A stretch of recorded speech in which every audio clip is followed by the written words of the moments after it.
And good evening, and welcome to the October 14th, 2013 regular meeting of the Waterloo Community School District Board of Education. I hereby call the meeting to order. Now, please join me in a moment of silence.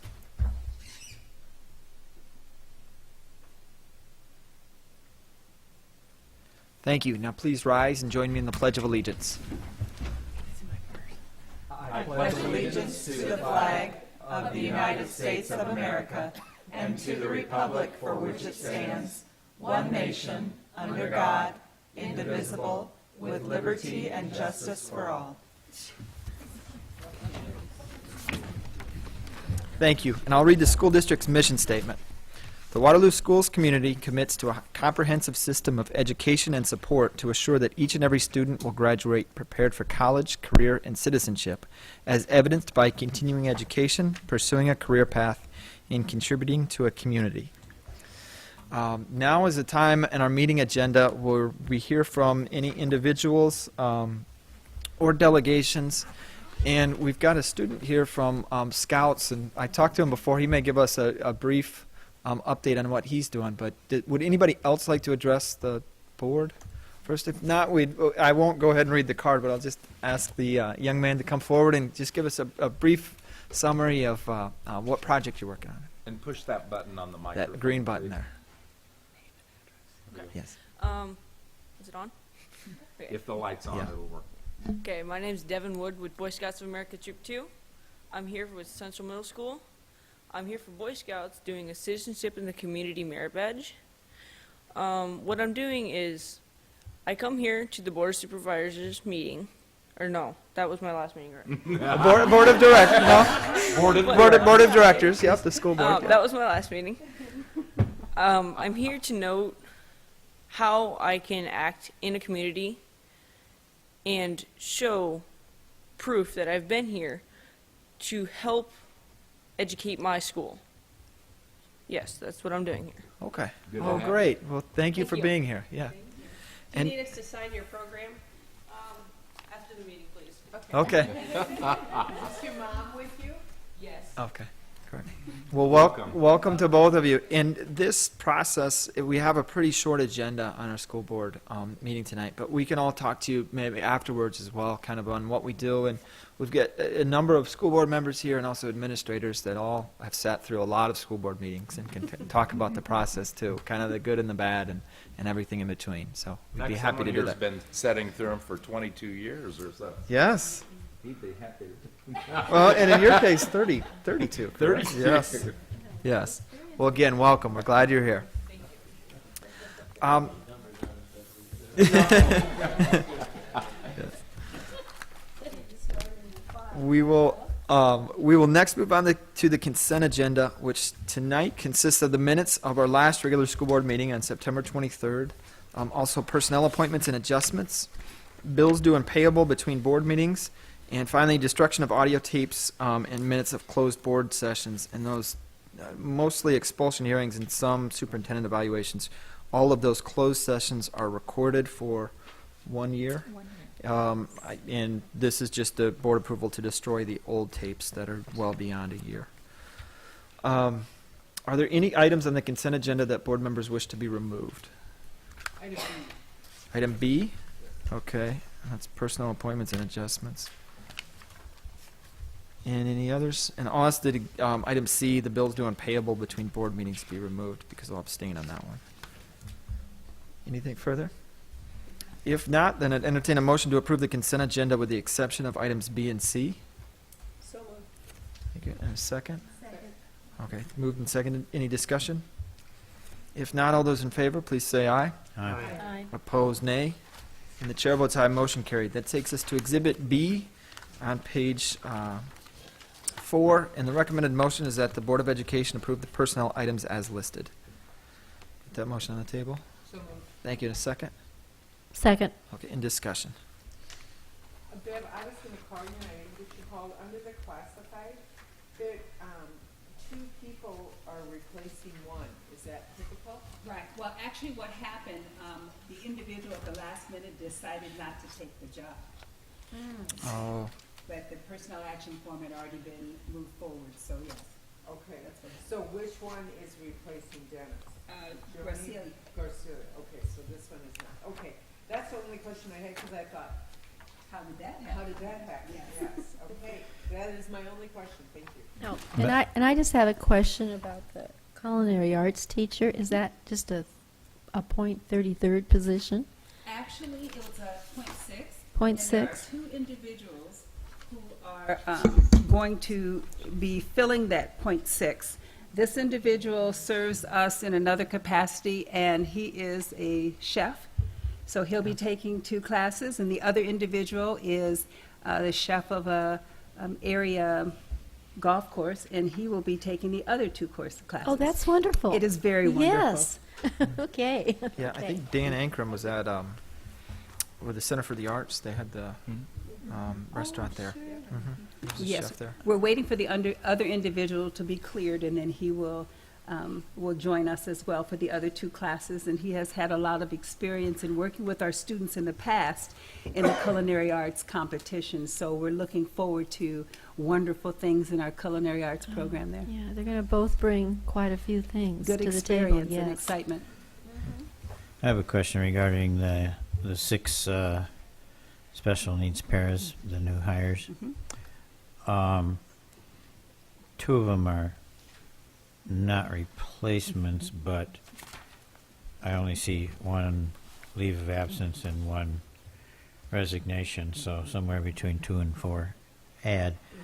I believe that special education budget runs, I don't know, in excess of $1 million deficit, something like that. So I guess I'm just wondering how this plays into the, not that we shouldn't necessarily exceed Right. that budget, but we are in a fairly strong deficit, and it looks like we're adding staff, so how does that, what's the thoughts on that? You can see that some of those appointments happened before we had our initial conversation, but there's quite a conversation and process that we go through before we replace any of those positions.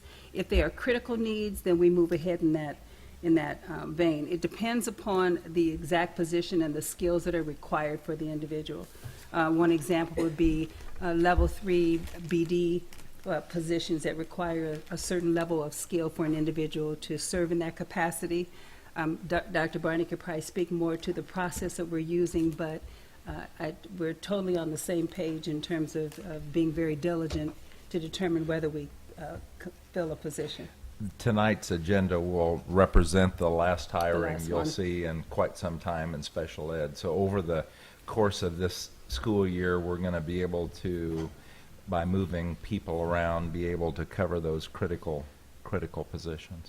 So what's the deficiency, if you will, in the cost model,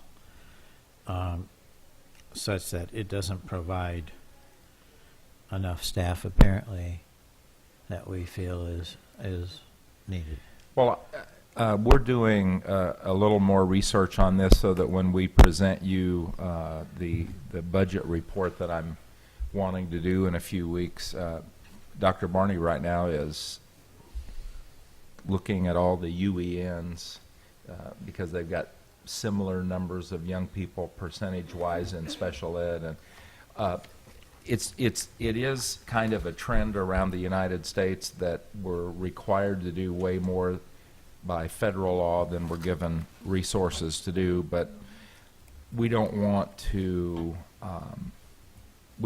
say back to you that just because others are running a deficit that we should too. So we're reviewing, frankly, the whole model right now and going to be way more efficient with it. And the deficit comes from other programs, regular programs, so, it's a matter of putting the resources Exactly. where we feel they're justified, but I guess that's what we're looking for. What's the justification for that? What are we, around 17% special needs? And that's been pretty consistent for 10 years or more. The thing that caused the immediate deficit was our push toward ramping up our special ed instructional program. We were noticing about 2.5 years ago quite a we just weren't making the progress we needed to be making, and so we started supplementing with different coaching positions and others to try to build capacity in our teachers. And so I hope within 3 to 4 weeks to have a full report, Lyle, Okay. and have some real specific answers. Do we have special ed students that in their IEP require an assist Yes. para? Okay. Yes. Yeah. And when you see student needs, it's because of an IEP designation. Okay. But as Dr. Norris said, and Dr. Barney will speak to it as well, we'll be looking for other ways to meet the needs of students with that designation in their IEP with existing staff. Okay. It's a very difficult, you can't, I know you talked about the model, that potentially if you have this many kids, you could have this many adults correlating with it. But an IEP gets written based on a team's recommendation. So that recommendation may be different than what our model data may say. And the other thing we're talking about is that model is written on if the moons and the stars perfectly align, this would be appropriate. What you're talking about is we're actually sitting down with a human being and looking at what that student's needs are at that time, which may look different than what the moons and the stars may recommend. Right. That's why it's an IEP. An Right. individual I education understand that, plan. yeah. And so what we're attempting to do is we're going to go back through and begin to look at all those places where we have paras currently staffed or have teachers staffed in buildings and truly identify using the formula as well as a starting point, and then where we see there may be some outliers, some overages, understanding why are those overages and are there some places where we can do some trimming, as well as looking at it. The other thing that we know is there's been for no better term, an educational or cultural shift. Initially, we believed that these smaller learning environments pulled away and getting those students at one-on-one, lower student-to-teacher ratio was going to be the fix, and it was going to drive graduation rates, it was going to decrease referrals, all those great things. Well, what we discovered was we pulled them away from the core as well, and so as a result, those kids many times were not being exposed to that core learning, and so we didn't get the bang for our buck through that experience. And so the educational shift has been, no, let's get them back in that general education setting. But when you make that move to take students who one time were maybe receiving this smaller environment, you've got to provide some supports that go along with that when you move them back in. And so that increased some of that adult support that went into it to bring those kids forward. And now we're beginning to look that we've possibly got some imbalance in an attempt to move them back into that environment and get them access to the core again and increase those support structures. And where is that perfect mixture of how many adults to the students? Because you don't want to move all those students back into that environment and not provide the support that goes along with that. So, Thank you. Good explanation. thank you. Yes, thank you. Any further questions or discussion? Okay, if not, all those in favor, please say aye. Aye. Opposed, nay. And the chair votes aye, motion carried. That takes us on to Exhibit C on page 8, and the recommended motion is that the Board of Education approve the bills due and payable and the bills paid between board meetings. That motion on the table. Thank you, it's been moved Second. and seconded. Thank you. And discussion, and before discussion starts, I will abstain from voting on this matter because as an attorney, I represent a client who's paid by one of the bills. Any questions or discussions? Okay, hearing none. All those in favor of the motion, please say aye. Aye. Opposed, nay, and one abstention. Motion carried. That takes us on to Exhibit E. It's on page 21 of our board packet, but we also have copies of our the East High and West High student handbooks, as well as the pre-K and then the Expo, which is in the blue here. So we've got the 4 student handbooks here, and these come from Student Services. I don't know that there's been a tremendous amount of change, but Dr. Norris, it seems that it's a similar process than we've used in years past. It really is, and these are reflective of your policies, and have not.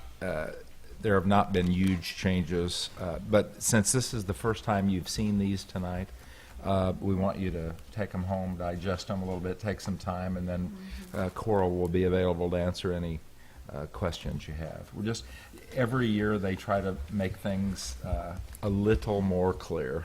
Yes. And these are all available online. They are. So Yes. people can, if your kid happens to lose theirs. And if you don't want it online, we have extra copies here Yeah. at the Education Service Center. One question that I have, Mhm. and maybe you guys already know, do they have, I'm just looking through here, do they have the cell phone policy in here?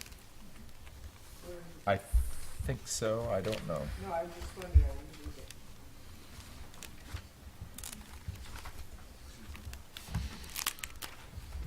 I just saw it was in the news again for a school district. I want to say Des Moines area. It's one of those things like dress code that seems to get attention. It says don't text while driving. Yes. Or during board meetings. Yeah. Or opening, school opening Nope. ceremonies. Well, on the Hey, dais. I've got the AC turned on.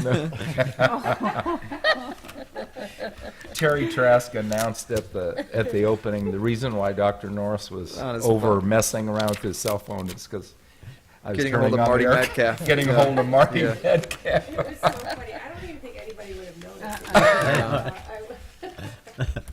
It's funny. Well, and we don't all have to look there, I mean, I just would like to know. We'll get it we'll for bring you. it, yeah, and discuss it at our board meeting Probably in buried 2 in here weeks. somewhere.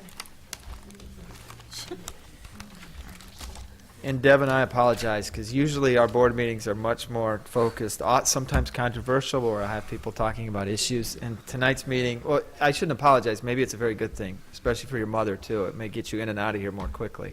But we'll talk to you about it after the meeting as well, kind of what examples we've had in the past. But And by If the there are way, no- he was the guy that pushed the dress code. Well, a number of us can tell you stories about those times. A few of us can, yes. For next Well, year, yeah. will the implementation of the IB program affect the book at all, or will there be any significant changes? You know, I don't know yet. That is a great question. I'll ask Sharice that. Okay. It's not going to affect your policies per se, but Right. there might be some small Okay. tweaks to this. But I'll talk to Sharice about it. Great question. Well, and we do those program of study books Sure, too. and those that- are separate. It might be in that rather than this. I don't know, but These are more the general rules for Yeah. everybody. Yeah. Yeah. Well, one of the questions would be how public the individual essays are. Good. Good Oh, question. that's true. Yep. During the international, their final essay Right. that they write, Mhm. you know, are Pretty those, big project. are those public that anybody can read? Should they be? Shouldn't they be? Okay. Good question. I would prefer they would be, but I would think they would be. but I think it needs to be in policy Yeah, or sometimes it could be up to the student one way or the other. decide, yeah. Yeah, the student may decide, yeah. There Whether may to publish it already or be not. some guidance That I don't know. from the national or the Yeah, whatever. there may be, but some of those are really quite interesting. Well, it would be nice to see what we're producing. Mhm. You know, Exactly. what- yes, Exactly. or what our students are producing. Okay. All right, and again, we can discuss It's in this here. at our next board meeting as well, as we go forward. But if there's no other questions, that will conclude the action items on our short agenda tonight. If there's nothing further, I'll turn it over to Dr. Norris, the superintendent's report. We, very short superintendent's report. We begin our community meetings in earnest this week. Yes.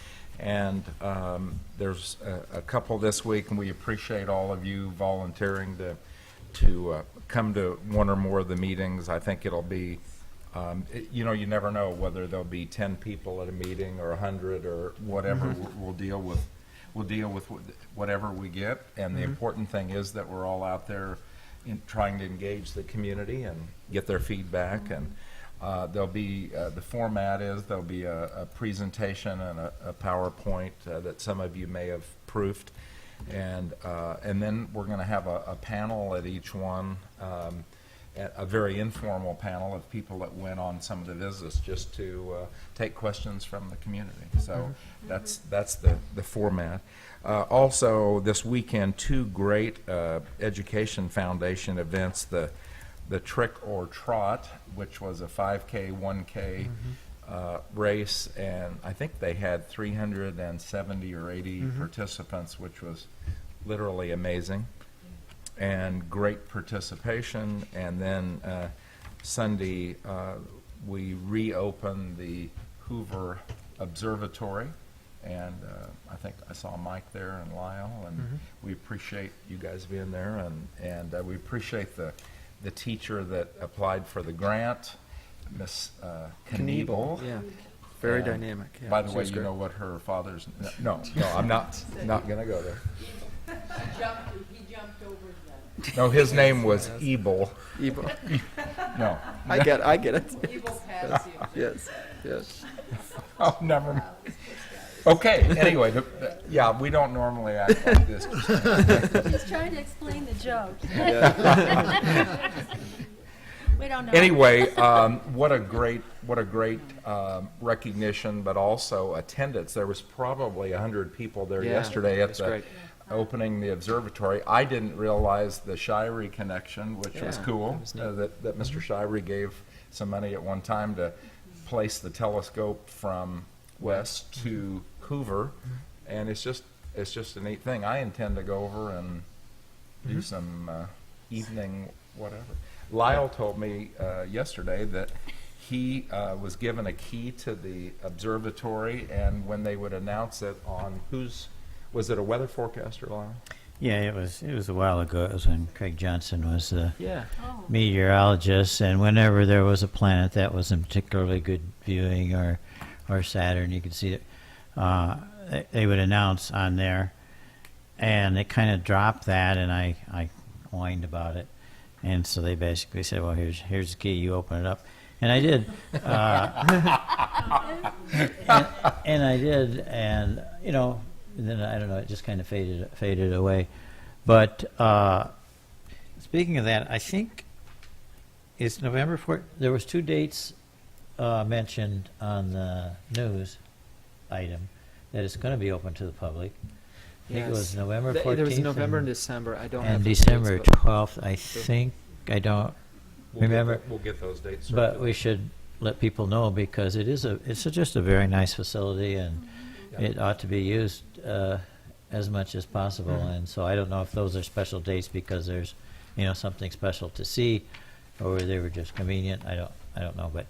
But and the other thing that kind of I thought was interesting is it's the students that are really going to manage it, which is the way it ought to be. Exactly. And get their interest and use their talents and skills. And so I think it was a great project, and happy to see it reused. The main issue was a safety issue for a while because of the stairs Steps. Yeah. was in need of repair. Lyle will just mention November 14th and December 12th, the public viewing openings of the observatory. So, Okay. and we can also disseminate that through the press. All right. Thank you. Great. Thank you, Chair. I think the exciting thing to me was just to see, again, hands-on learning and action. And as Lyle just mentioned, getting the kids to shepherd the program is what the 21st century schools are all about, getting kids involved, hands-on, et cetera. It's great. Thank you, sir. Thank you, Dr. Norris. And information from board members. On Lyle, anything else? No, I mentioned Okay. Stuart Shanley's going to talk about the bands. Yes, Okay. of course I am. Here though, so I'll get to. Yes. Then I won't do that. And then Orange, did you mention the Orange opening? Yeah. Great turnout of folks and great program, and we're glad it's formally ribbon cut. And Yes. completes our elementary construction program. Yeah. So it was really a kind of a double milestone. Yes. And The very good students point. didn't observe, though, the rounded scissors when they were cutting the ribbon. They used Big sharp Yeah. scissors. Gold. scissors. Gold It was scissors. a milestone. You're right. It was a That's a good milestone way to on look at it. both fronts. It was a So major yeah, there deal. was a series of events, all good. So I don't have any other comments. Thank you, Lyle. And Mike Kinchy. I just wanted to echo the orange opening. I really enjoyed the program and good comments by Shanley's father. Quite the storyteller of the family.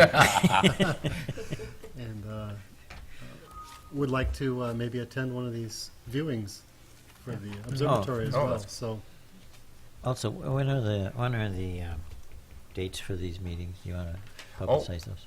We will get you There'll a list. be It's there are a on the number of them. website. They'll be on the It's, website. Either We in got the, it in the paper yesterday. I think in the Courier. Okay, so the It public. was a nice Yeah. back page of the Backside front section. first section Yeah. yesterday. All right. that's all I had. Great. Thank you, Mike. And Andrea Sparks. Nothing but, it's been a great, last week was a great week for Waterloo schools. Yes. Amen. It was. It should be. Yes. Thank you, Andrea. And Shanley McNally. Okay, Lyle, I did see you there. I just wanted to say congratulations to both the East and West High bands. We had the honor, our community had the honor of hosting the Iowa High School State Marching Band Association was here, the festival, or whatever you call it, was here on Saturday. East High performed, and they were just 3 points shy of a Division I. They sounded really great. They are doing Les Mis is their theme this year, and the West High band, I think 25 years in a row now, they've had a Division I rating, and they did Fiddler on the Roof. But it was really cool. I was really proud of our community. There were a lot of people there from Decorah and Dubuque, Cedar Rapids. It was just a neat day. So, way to go, band! Great. It's great to hear. Thank you, Shanley. And Sue Flynn. I just wanted to thank the foundation and their team that put on the fun run, Fun the run, yes, trunk Trick or Trot. or trot, is that what it is? Trick or Trot. Trick or yes. trot. See, I ran in it. I Yeah. walked in and ran, and I'm still hurting. She did it. I did the whole 3.2 mile. I kind of walked a little. But anyhow, it was just a wonderful event, and it was just so supported by the community. And I just wanted to take this time, too, to thank the community for the 1 cent option tax for those new schools. And if you wonder where your money went, go visit, call Dr. Norris, call the principal of any building, and go and visit a building, because I'm just so proud of those elementaries. They're beautiful. It's just a highlight of the community, and I thank the taxpayers for approving that, and now we'll go on to the next phases of improvement and new possibilities, new curriculum in our high school, and it's just an exciting time. And just wanted to commend our student bodies at football games. I've been to a couple lately, and the behavior of the students has been exemplary. And the other night I worked in the concession stand on the Xavier side, and I actually called Xavier and told them how wonderful their students were. So it's encouraging to see young people who are acting appropriately. So keep it up. Great. Thank you, Sue. And Angela Weekly. I don't have much to say this evening. Other than I'm looking forward to going to East High's first chorus concert tonight, and Yes. apparently 7 my o'clock. goddaughter has a solo that I have to be there. So, Oh, great. so I'm looking forward to being able to participate in that. Great. Thank you, Angela.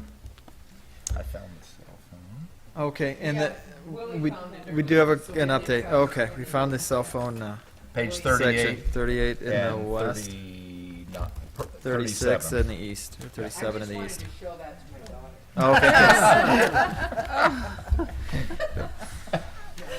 Well, if there is nothing further, our next meeting is in 2 weeks on October 28th. It's 6 o'clock here in the boardroom. And right before that meeting, we will have, if possible, be here at 5:45, because we'll have the meeting for AEA 267 board. We'll go through that. There'll be 2 people here from, I think, Carrie Wilson and somebody else from AEA 267 to be here to work, to go through that. So it'll just be kind of a procedural matter. If there's nothing further, I entertain a motion to adjourn. Thank you. In a second? Second. Okay, all those in favor, please say aye. Aye. Opposed? Chair votes aye, motion carried, we're adjourned. Thank you all. Yes, I am gonna go.